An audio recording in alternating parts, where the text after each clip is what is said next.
咁呢一套咧就係我哋嗰個日本嘅餐具，有唔同嘅款式嘅匙羹啦，有分隔嘅碗啦，同埋啲杯，有啲可以保溫嘅碗，同埋唔同顏色嘅碗。咁如果匙羹咧，咁呢一隻嘅匙羹咧嘅好處咧，就係可以屈到唔同嘅角度。咁佢有啲用家咧隻手唔靈活嘅時候咧，咁佢可以夾住，或者屈向自己。筆嘅時候就向住自己嘅，就翻佢自己個角度去食嘅。咁另外咧，仲有一啲鐵嘅匙羹叉，亦都可以做到屈到唔同嘅角度嘅。佢哋自己進食嘅時候咧，都會方便啲嘅。呢一隻匙羹嘅好處係啲咩咧？因為佢側邊咧係一啲直膠，咁佢進食嘅時候或者係要餵嘅時候咧，就唔會話戒到個嘴啊。我哋餵佢嘅時候咧，就可以用一啲尖嘴嘅。因為佢哋張嘴嘅情況就會比較細啲嘅時候咧，咁我可以用尖嘅位置可以俾佢食。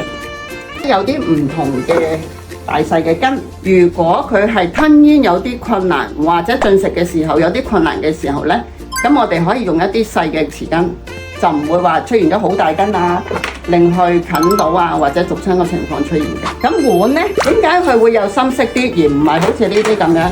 白色？因為咧，有時有啲老人家嘅視力咧比較朦啲，或者係睇得唔清楚嘅時候咧，當我有啲唔同嘅顏色放落去嘅時候咧，有個對比色嘅時候咧，佢知道哦，仲有食到幾多飯，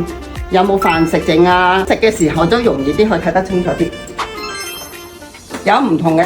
杯，如果有啲用家嘅手指唔靈活嘅時候咧，佢做唔到呢個動作嘅時候咧，佢可以托住個杯咁樣去揸嘅，揸住嚟飲。同埋咧，我哋呢啲杯咧都有啲刻度嘅。咁你可以知道佢飲到幾多水，又或者有時我哋要落啲凝固粉嘅時候呢，我哋唔會用量杯嘅，咁我哋去用200水去嚟計呢，咁你要落幾多羹，你哋自己亦都可以衡量翻。另外仲有呢啲杯，呢一隻杯呢就會有個泵嘴，有咩作用呢？就係當我哋飲嘅時候呢，呢個唔會頂住個鼻，因為呢，如果你飲水嘅時候個頭越昂得高呢，就容易逐親。咁你飲嘅時候呢，呢度唔頂住嗰個鼻嘅時候呢，你飲嘅時候冇咁容易逐親，同埋亦都安全啲。